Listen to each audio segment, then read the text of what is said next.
आज हम जो कहानी सुन रहे हैं उसका नाम है फुर। हाँ हाँ, फुर। है ना मजेदार? तो आइए सुनते हैं ये कहानी। तो बात कुछ यूं है कि छुट्टियों के दिन थे। बच्चे नानी के घर आए हुए थे। शाम का खाना हो चुका था।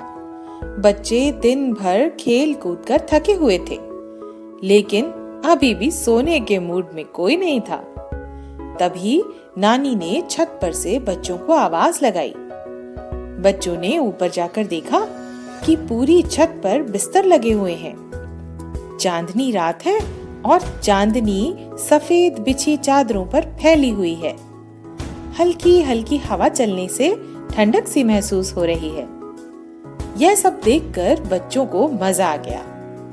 ऐसे में कहानी की फरमाइश तो जरूरी सी थी। पहले नानी ने सबसे लेट जाने को कहा और कहानी शुरू की। एक गांव था, उटकमंड, जहां एक किसान था, अट्टू बट्टा।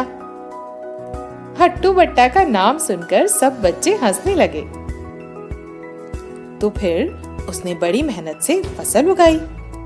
धीरे धीरे फसल पकने लगी। समय आ गया फसल की कटाई का, और देखते ही देखते गेहूं के ढेर लग गए। वहीं खेत के पास एक पेड़ पर एक चिड़िया रहती थी। उसने फसल देखी तो देश भर में अपने मित्रों रिश्तेदारों को इसकी खबर मोबाइल पर दे दी।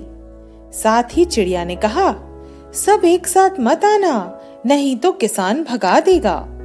एक एक करके आना। फिर तो एक के बाद एक दूर दूर से चिड़ियों का आना शुरू हो गया।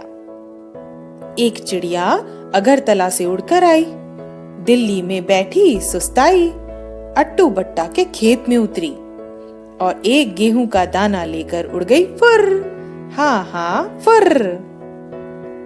एक चिड़िया श्रीनगर से उड़कर आई, दिल्ली में बैठी सुस्ताई अट्टू बट्टा के खेत में उतरी, एक गेहूं का दाना लेकर उड़ गई फुर। हाँ हाँ, फुर। फिर एक चिड़िया उज्जैन से आई, जयपुर में बैठी सुस्ताई।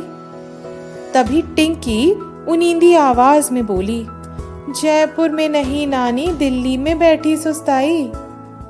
अरे हाँ हाँ भाई, दिल्ली में बैठी सुस्ताई अट्टू बट्टा के खेत में उतरी, एक गेहूं का दाना लेकर उड़ गई फुर। हाँ हाँ, फुर।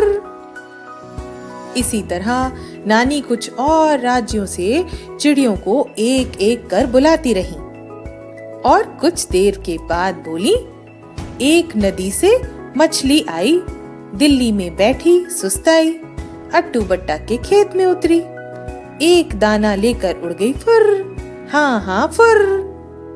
नानी ने यह कहकर बच्चों की ओर देखा। अब की बार कोई कुछ नहीं बोला। किसी ने मछली के खेत में उड़कर आने पर कोई सवाल नहीं उठाया। नानी समझ गई थी कि सारे बच्चे चैन की नींद सो चुके हैं। तो कैसी लगी ये कहानी आपको? मुझे कमेंट्स में बताइएगा। इस कहानी को अपने दोस्तों के साथ शेयर कीजिए और इसी तरह कुछ और नई कहानियों के लिए इस चैनल को लाइक व सब्सक्राइब कीजिए। धन्यवाद।